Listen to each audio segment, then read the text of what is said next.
So this episode, we're going to talk about the 75 case study that came out years ago, the Pyramid of Wealth study that Marcus shared with me recently, and our current strategy of breaking out of no man's land, which was mentioned in the article. This is the Wealth Journey podcast. We're your hosts, Adam and Marcus. We're mid-career millennials sharing our perspectives on building wealth.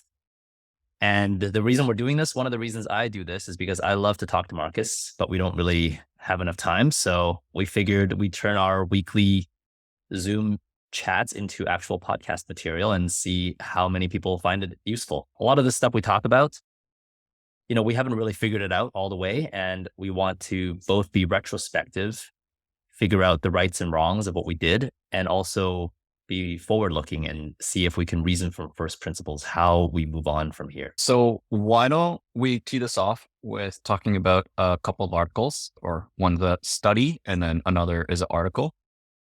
So we talked about this on our last podcast. It is the $75,000 study. So if you Google 75,000 happiness study, you'll probably land on a bunch of articles on it. And basically there were these professors, I think, if I'm not mistaken, they're quite well known from like a very respected university. I want to say Stanford. Don't fact check me on that, or do fact check me, but I might have got it wrong. And their study, what they found was that there is no material increases in happiness beyond making $75,000 of income. Okay. So that's the first study. Why don't we get into that first? Adam, what are your first takes? You said you haven't read the article, but I've heard the title's probably enough. Right. Yeah. I've read articles about the article or articles about the study, and I've heard various interpretations and people's comments about it, and mostly supportive, but obviously there was some dissenting opinions as well. And I think the reason I didn't read the article itself is just, it felt false on the surface. And even though I consider myself somebody that doesn't use my feelings a lot, it just didn't sound right to me. You know what I mean? At the time, obviously, when we talked about it, I was still living in Vancouver, where you currently live and we grew up, but I made about $50,000 a year. And maybe that skewed my perspective. I just felt like that wasn't anywhere near enough to do what I wanted to do with life.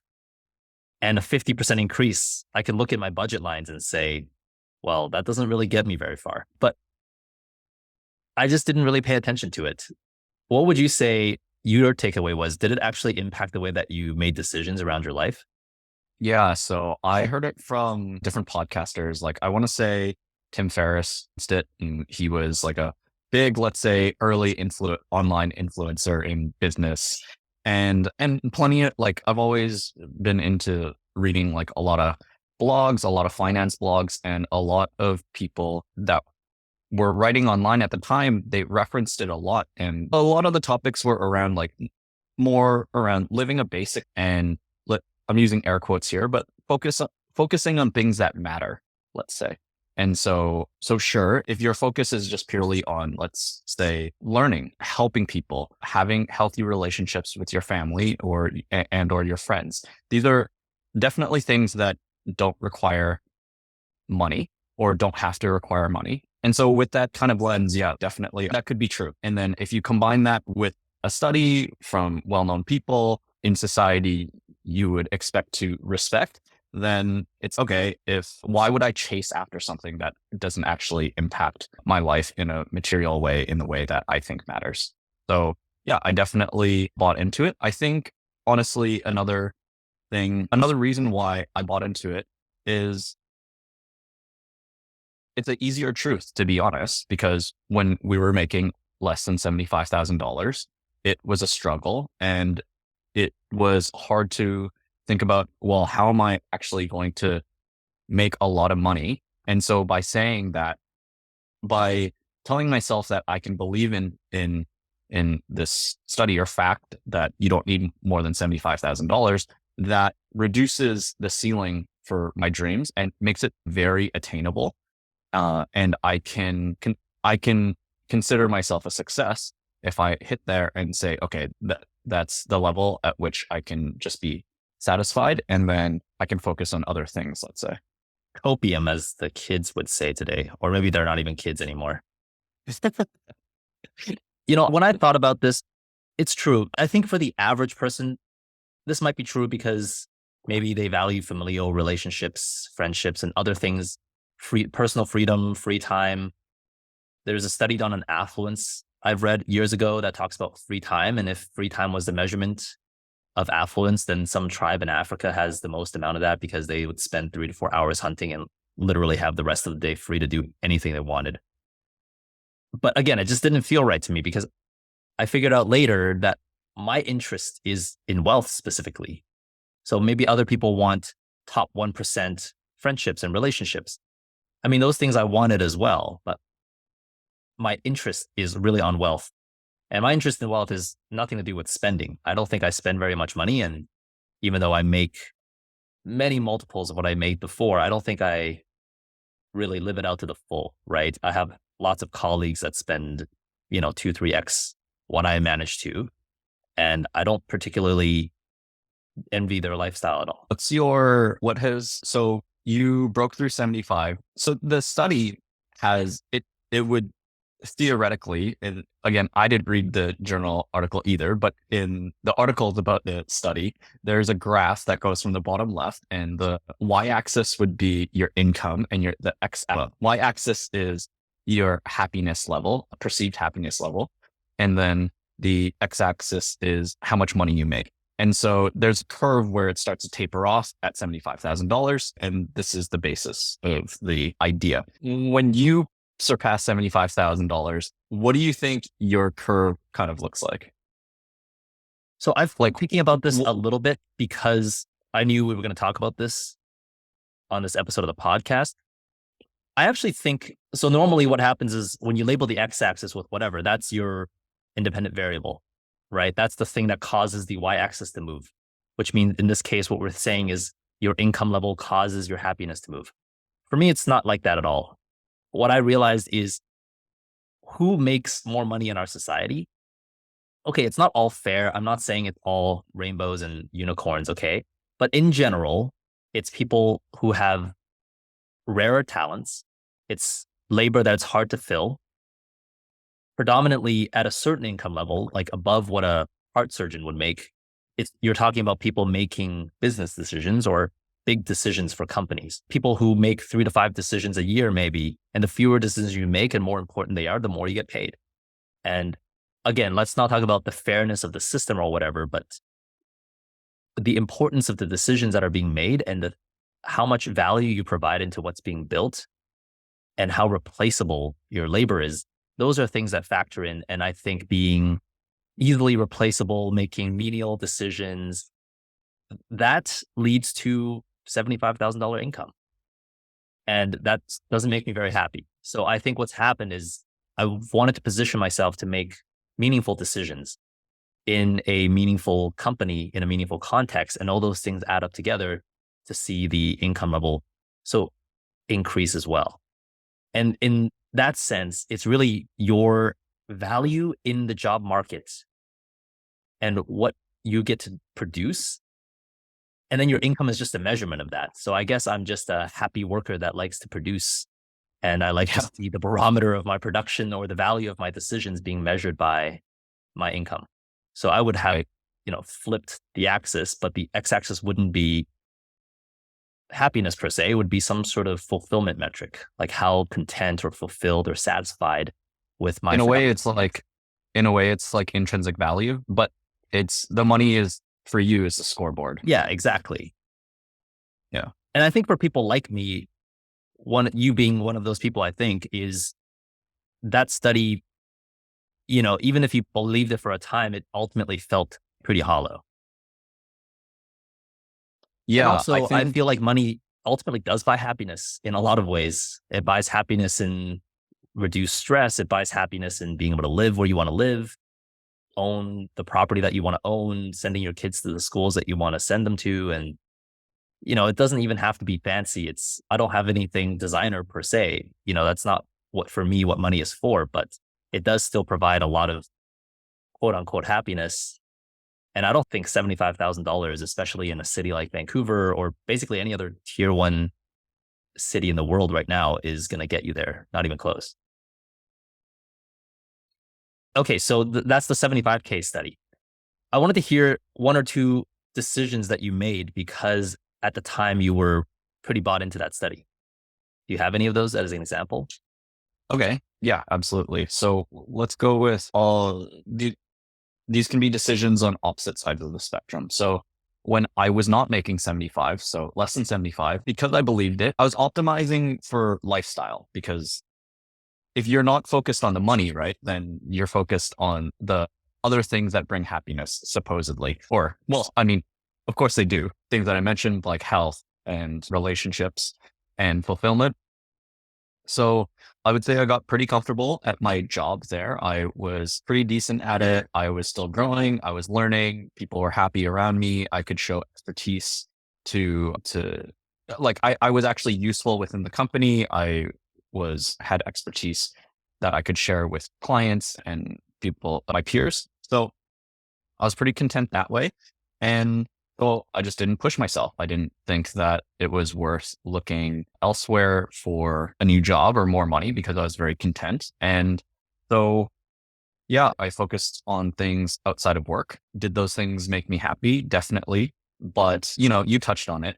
Money does buy happiness in certain ways, or the lack of money definitely will bring stress. So behind all that, I was always very chronically stressed. I am a big spreadsheet person, monitoring my wealth and just trying to squeeze like little bits of savings into retirement accounts, and believing like, hey, if I just do 10% a year, which I probably couldn't even hit 10%, this will grow into something that I can sit on when I am 65, right? So yeah, the decision was really just like the active decision to not push myself and not look elsewhere and not really think about it and just kind of let it come.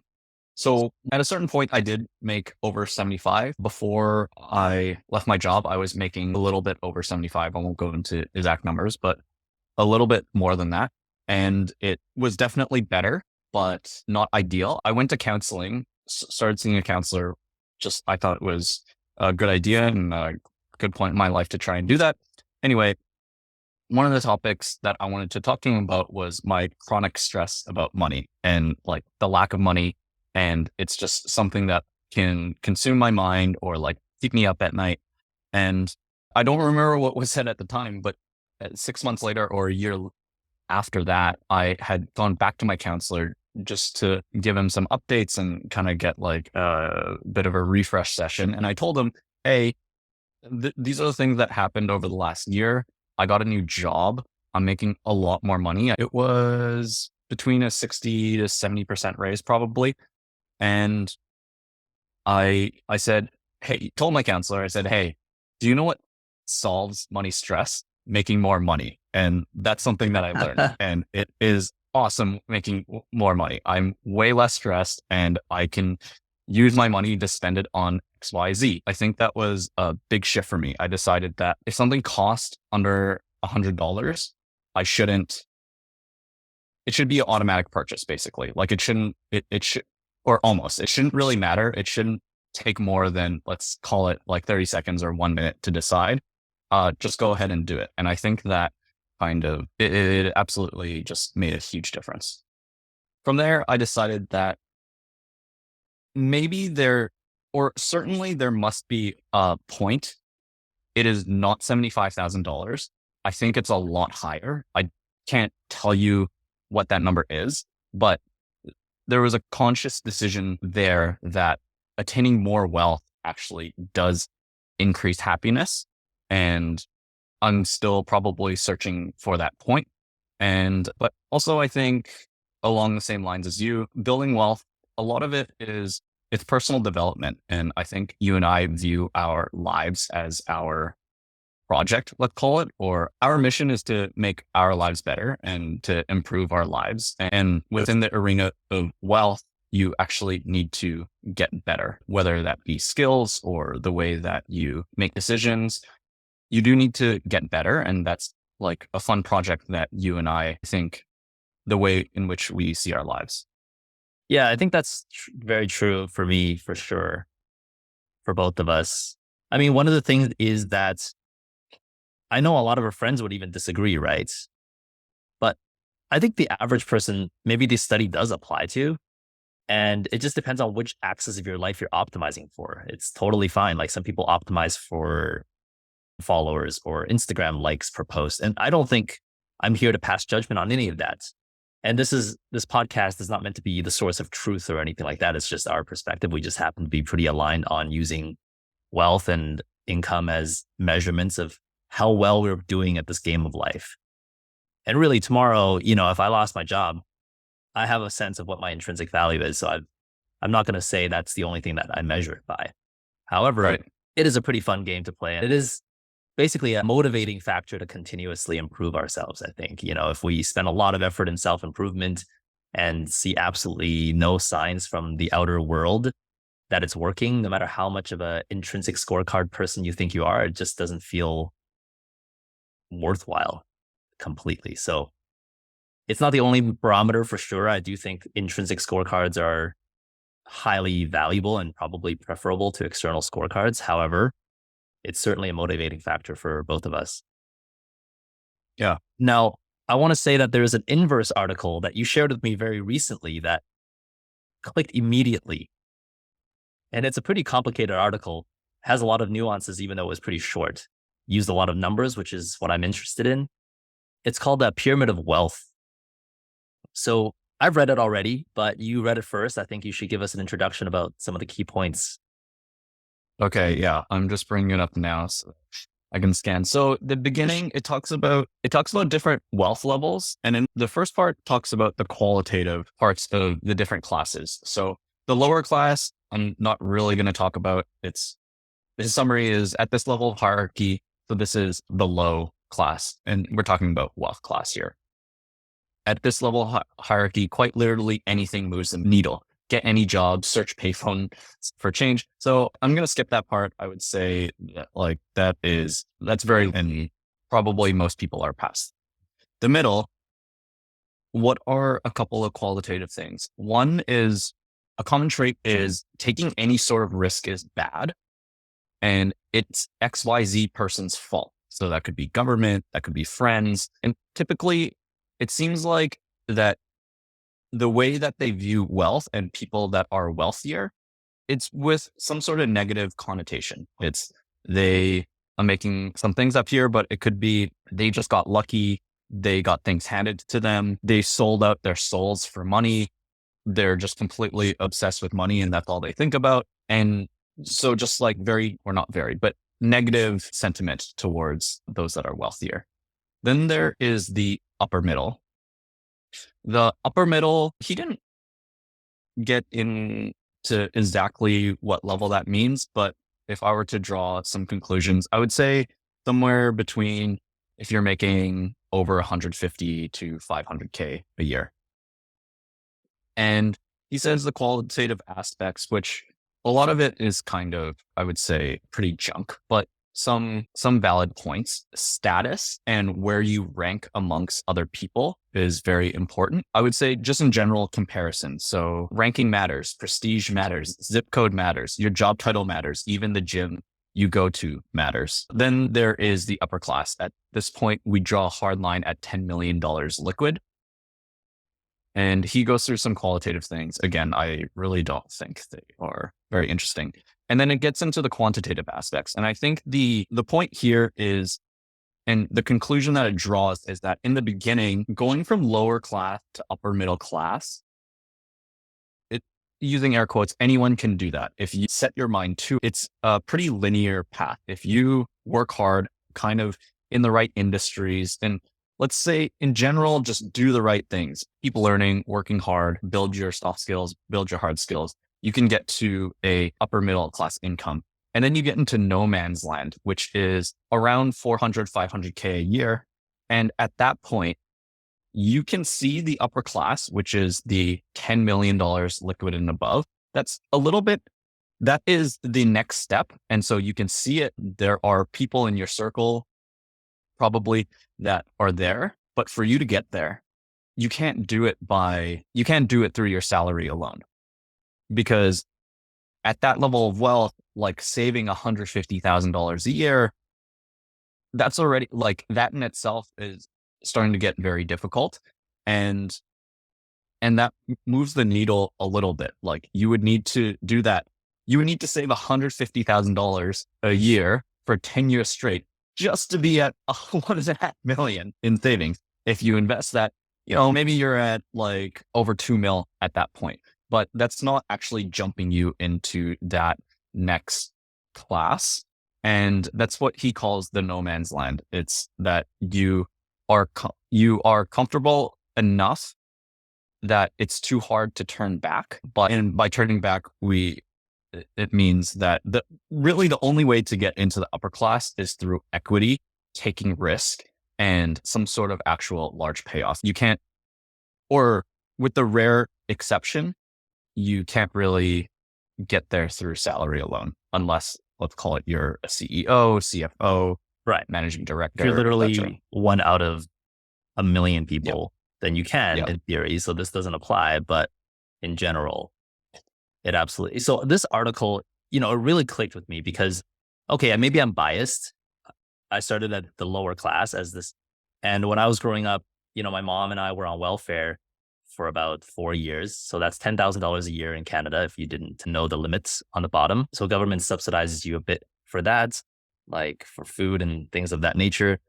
And, I think I've made it full disclosure for the podcast listeners into the no man's land. But definitely it is linear from lower class to no man's land, which I think the article claims to be around 400K net. That would be US dollars, about 550 Canadian, something like that. Net. In Canada, that's over $1 million because we have 50% tax rate. And people are like, that's marginal tax rate. But if you make over $120,000 or $180,000, marginal tax rate is just... No, this was not after tax, actually. Not after tax. Okay. Wow. That's Yeah. actually not that much in the grand scheme of things. If you make 500K in Canada before taxes, after tax, You have probably bring less than home 250. 300. Yeah. You have less than 250.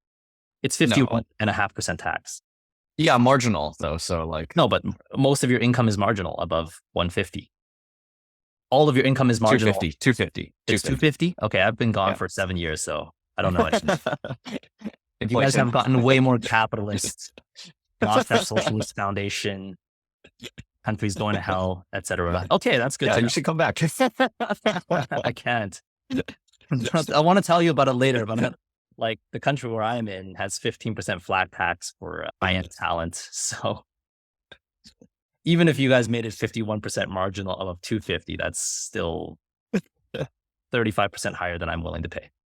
All right. So, okay. So 500K pre-tax USD, right? Yeah. And they made quantitative examples. Even if you save like 50% of your income, which is not so easy for everybody, especially taxes considered, you're making like a 10% gain on your net worth each year on like a $1.5 $2 million net worth, like you said. And yeah, so that's decades before you move to the next clip. And why is 10 million sort of like the next clip? I think that's obviously an arbitrary number, but in terms of wealth, I think that would put you in the top 0.1% of wealth in the US. And there is a really big gap between 0.1 and 1%. So there's a huge gulf, and I definitely feel no man's land. That really clicked with me. So yeah, this is obviously the opposite end of the spectrum article. And, whereas the 75K article, I basically wasn't even interested in reading it. Pyramid of Wealth, I think after I read it, it's profound. I'm not saying I agree with everything. Like you said, some of the qualitative stuff is basically junk, but, the math I can't disagree with. Right. They did the math correctly. If you don't mind me asking, so you are in no man's land now. You have come to that realization. I don't know for how long. How long would you say that this has underlying thought, which I'm guessing didn't really crystallize until maybe this article, or it helped crystallize? How long have you? I think I made Sitting some in- career decisions relatively recently because I knew that I was in no man's land. And it's not a feeling. I also did the math, right? It just doesn't stack up. So one thing is at my previous work, which we can get into a little bit later, but it was a profound workplace for me. It legitimately changed my life around 180 degrees. And we wouldn't be even having this conversation if I didn't get the job at the beginning, right? And I started off there around like 65, 75K a year US and moved many multiples beyond since. I put together my total comp, and it's substantial. And for a salary, there's not much more you can really squeeze out of there. And I wasn't really willing to move to Silicon Valley, especially when you take into this account that there's a 30% tax delta. So your employer would have to pay me 35% gross just to move me out of Bangkok where I live. It became pretty unlikely, and the job was basically the same. And there was no reason somebody outside of my company would hire me really for that amount of money, right? So to reach far beyond that, something had to change. And for a long time, I stayed put also because of this concept I think I subscribe to personally of intrinsic value. And this company, which is Agoda, it's a travel company based out of Asia. This company is run by some of the smartest people I've ever even heard of. I got to meet them in real life and actually work with them, talk with them, be in meetings with them. It was an insane experience. So my personal intrinsic value, which I had been increasing through a lot of self-study, started to really go up as I worked here. And that was sheer luck, obviously, right? How did I know that before I was hired? I was taking the job for the money at the time and the role, but it just happened to be with incredibly smart people. They don't just tell you what they know, they give you the frameworks. And so my intrinsic value was rising, and I knew that. It was both measured internally by the company I was at with salary increases, which were substantial. And it was also measured by the quality of decisions and the impact of decisions I was getting to make within a company, within $1 billion enterprise. And I was thinking to myself, do I stay comfortable? Do I stay in this place with the amazing people, or do I take a risk? And the part where it said you can't reach the next level of wealth out of no man's land without taking equity related risk. That means opening your own company and dumping everything you got in there, or going to basically effectively a startup that is willing to give you substantial equity and has the chance of 10xing, 15xing their market cap, right? So if you think about a company that's fairly large that you've heard of out of a stock exchange like Fortune 100 or something like that. So Booking Holdings, that's, I don't know the market cap exactly, but let's call it 100 billion roughly. It's not going to be a $2 trillion company anytime soon, okay? I don't have insider information. This is not investment advice, but I don't see it happening. I don't see how that would happen. Google is not going to go to 40 trillion. Like that's, and maybe you could have said that when it was a 400 billion, but still, I don't personally think Google or Apple is going to 10x. So if you're getting paid in Google stocks, it could go up 50%. That would be very nice. They could buy back their own shares, et cetera. It's just not going to go up 10x. And that's kind of the risks that you need to take in your career, I think, in order to achieve that, crossing the no man's land. So you've been in no man's land for a little bit now. You've moved into a startup. You are taking, I think, if things go well there, where do you think that you will land, and on roughly what kind of timeline? And is this plan A? Do you have a plan B or C? How are you viewing that? So because I had the expressed idea of leaving no man's land, it's not like I was looking for work at Amazon or something like that, or Google, right? So I had a very specific type of target, which was incredibly hard to find. And I wasn't looking very hard because, again, Agoda was just a great place to work. And I highly recommend it to any listener, honestly. Not sponsored, hashtag not sponsored. But, you have to find a place that you can get substantial equity, meaning they value what you bring to the table. And also you think has a really bright future, and it has enough of a product market fit to make it effectively. And I think where I currently work, I think it has all of those ingredients. It's a supercharged, smart people run type of startup that has adequate funding and plenty of runway and a market that's absolutely massive compared to its valuation. So that's a risk assessment, and people can disagree. Like very intelligent people can look at the same situation that I looked at and completely disagree and make a different decision. It's like investing at this point, right? We could be really good investors.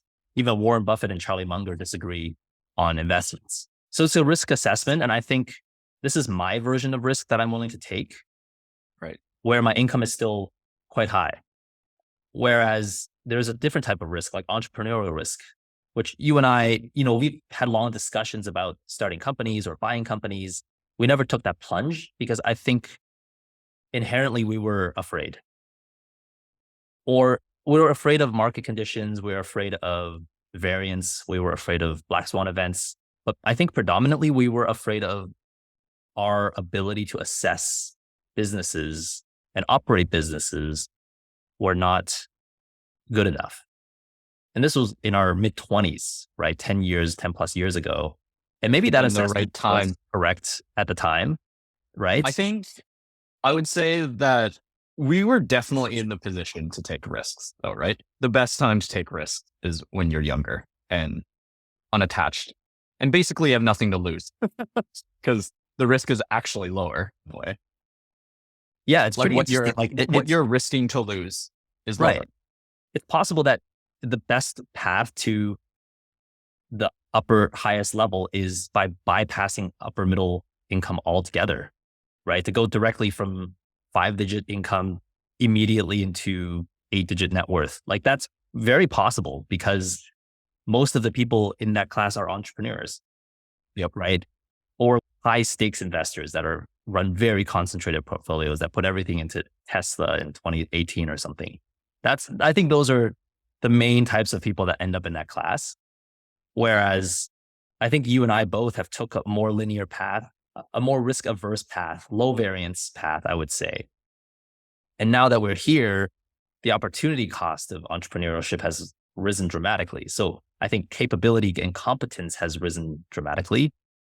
Investable capital has risen dramatically.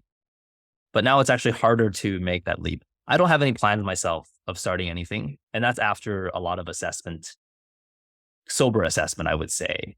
And it is because of this opportunity cost rising. You know, I watched some movie, but I can't remember what it is, but the funny line was everybody's got to pay a mortgage. You know, so I got one of those. You have one of those. Kids, you got one of those. I got one of those. It's not like you can just suddenly be unemployed for a few years and blow all your money on the startup. That doesn't work, right? That would be pretty catastrophic. So the downside is definitely larger. I see what you're saying. You're now going to a startup where you're holding some level of not insignificant equity, let's call it, for a payout so that you can jump into some next level. But it's not, there are so many factors that are outside of your control on that.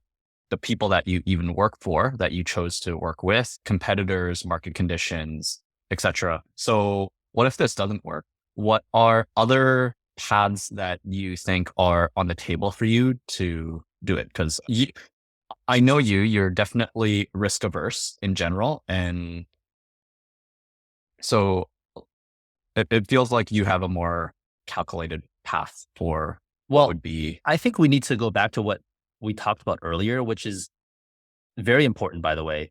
So it's easy to listen to our podcast or our conversation from the side and be like, oh, the end goal is wealth. I don't think that's true. Like we said that the wealth is actually the dependent variable, right? Dependent on self-improvement, dependent on intrinsic worth. Being at a startup, at a company that is figuring it out and has a huge addressable market, it makes me need to work harder, think harder, be more than what I was required to do at Goda. Even though people around me were super smart, that's also a detriment because at management level, you can delegate to people that are smarter than you. You can rely on your managers that are smarter than you.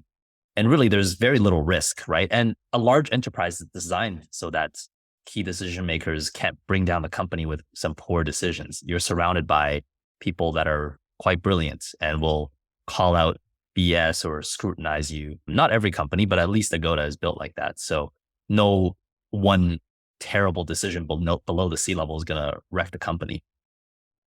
What that means is there's less stakes for me to grow, right? There's less reason to grow into. And there's also less space because any space I want to grow into, there's already a very smart, talented person, highly capable that was an expert in that field for 2 years or 5 years working there. And the incremental value I would add above that person is not a whole lot. You get really deep into some fields like paid search optimization to the nth degree. And if I go in and let's say I'm 1% or 5% better, but incrementally, that's not a whole lot. At a startup, there's a lot of things that could go wrong and a lot of things that I would need to stretch myself to start learning. And I need to learn in order to drive the company to the direction that I wanted to go and to the direction where the founders wanted to go. So I'm forced to learn. And I think it's like going to the gym and just increasing the weights, right? You just stretch yourself that way. So in a way, this is still x-axis is importance of decision, impact of daily decisions, impact of my 8 to 10 hours of work each day. That's what's driving me. And I do believe the wealth will follow. If it doesn't, I think what would happen is I would have picked up enough valuable life experience and learnings and intrinsic value effectively to then carry on with the journey. So that's enough about my decision and sort of my take on the pyramid of wealth. But Marcus, I'd love to hear what you have to say about all this. Okay. Yeah. So in general, I'm with you. I'm somewhere, maybe not quite in no man's land, but I'm approaching it, I would say. And I can already start to see like where that's heading. It still probably makes sense for me to try and go there because that's just maximizing earnings. But I can definitely see the trap, and I'm already starting to think about, okay, I don't think that if I step back, it doesn't move the needle enough for me to feel that I am, let's call it, secure in my financial situation. So, okay, I am going to look at it with clear eyes and just see the reality. So what are my options, and like, what can I do to pivot? So like you said, equity is the way to actually get there. I work at a startup. It is now 2023. We're somewhere between 2 and 3 quarters into the tech recession. I don't think it's any secret that my options are worth, like I assume is worth nothing, or like very far off from being in the money. And probably we're heading into an environment that is not going to be like the pandemic environment of ultra low interest rates and lots of money printing and just crazy valuations. The startup path, I would say, is maybe arguably harder now. It's going to be a longer grind than it was the last 10 years, I think, or definitely the last 5 or so years. So what are other ways to do it? One would be owning a business, starting your own business, entrepreneurship. We just talked about that. So what kind of businesses could I run? In terms of bootstrapping or starting up my own tech company, that's not something that really interests me. I think that there's a lot of better people than and I just don't have the natural bend to it. It can't just be objectively what makes sense and what has the highest possibility, but what has the highest possibility for me. And I know myself, and I don't think it's a place that I can do it. One of the things that I explored a couple of years ago was either starting my own or purchasing my own home services business. You're trying to build a cash flowing business that, let's call it, might have 20% margins. And if you're the owner and if you pay yourself some livable salary, let's call it somewhere between 100 and 150, let's say you build $1 million a year business with 20% margin, then you have, not only do you have a salary, you have a business that's arguably worth $500,000 or more. $1 million business is not something that's out of this world. It's pretty realistic with that kind of business to even do 2 million in revenue. So that's a path I explored. I think it's probably a lot harder than it sounds. And I have zero expertise in that. It would be pretty hard. I would be learning from the ground up. It would be a really long and slow grind. And it would be pretty high risk because that's not something that you can just do on the side, I don't think. That's something that you kind of have to go all in on. I looked at purchasing a business, but that gets expensive. I think a really realistic option is building an agency or building a consultancy. So same thing, similar, actually same thing. You are basically taking margin on labor. So it's finding sales, trying to add value on top of the sale and paying labor and getting some margins from that. You and I both have a little bit of experience doing that and having expertise in doing that. I think that is a viable option that I would say I'm actively pursuing. I don't have a client yet, but that's something that I'm working on. And I would say at the very least, that buys me, it does a few things. One, I start to build equity if I start to build it up. The multiples on agencies are very low. You need to actually have a machine running. And at that point, you might sell between 1 and 3x. So there's let's call it like a $3 million or so range outcome there. It's a possibility. It might just cash flow hundreds of thousands of dollars and maybe doesn't require me to completely kill myself working at a certain point, hopefully, and just have a cash flowing business. That's not bad. You can take that money, reinvest it into other ways and build it from there. So I think it builds some optionality. And then I think the other way that I'm thinking of building wealth is taking a look again. You and I have dipped our feet in this in and out a few times, and that's real estate. The reason that is, you can chip away at some of the risks and try and protect your downside risks. I think there's opportunity there, and your upside potential could be quite decent with the use of leverage. Or it's an asset that you can kind of build slowly. So maybe it's not a very fast approach, but at a certain point, if you combine leverage and you have multiple properties, you can have a decent nest egg in 15 years, let's call it. And a consultancy, something that I can call my own, might do cash flow, my opportunity cost there. It's a little higher risk, but in a way, I also gain more control because I have multiple clients, let's call it, instead of just one client, which is your employer. Yeah, the consultancy idea sounds really good. I've actually had similar thoughts about the services businesses. One thing I realized is that back when I was in college or whatever, or when I worked at the bank or our startup company in Canada where we were both employed simultaneously, it wasn't that difficult to be one of the smartest people in the room. And oftentimes, especially our customers, were relying on our expertise in some pretty basic functions around data, for example.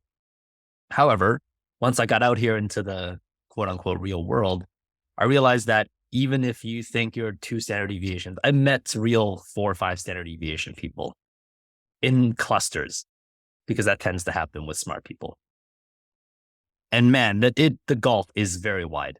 And not only are they insanely smart, but they also are getting smarter at a faster rate, because part of intelligence is the ability to learn.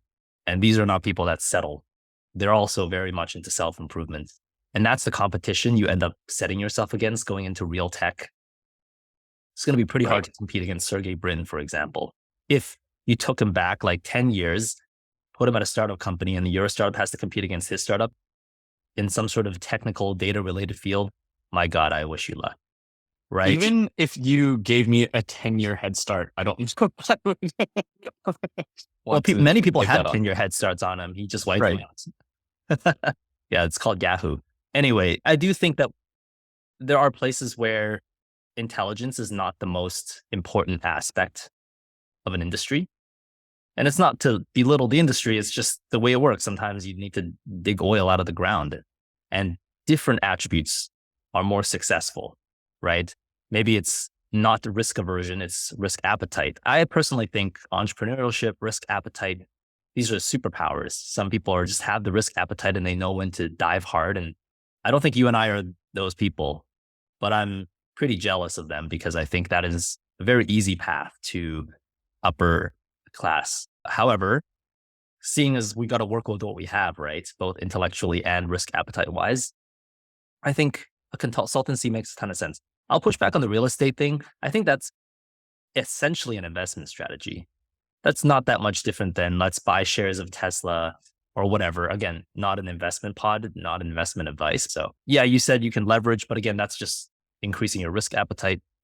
And I do think that even though it's completely true that the vast majority of millionaires in the US are in the form of real estate investing or franchises, which is a form of real estate investing with some operations, I think that era is gone. I don't think real estate appreciation 10x, again, same thing with Google. I just don't see US or Canadian real estate prices appreciating 10x in the next 10, 15 years. So I think that's more of an investment strategy the consultancy is more of a business idea. So I didn't know that actually, that you're looking into starting your own consultancy in the not too distant future. That's pretty awesome. Definitely keep the pod and myself updated on that, how it's going. Okay, Marcus, how about we wrap this up for the first episode and we'll figure out how to do user submitted questions for the next time. In the meantime, thanks for listening and see you. See you.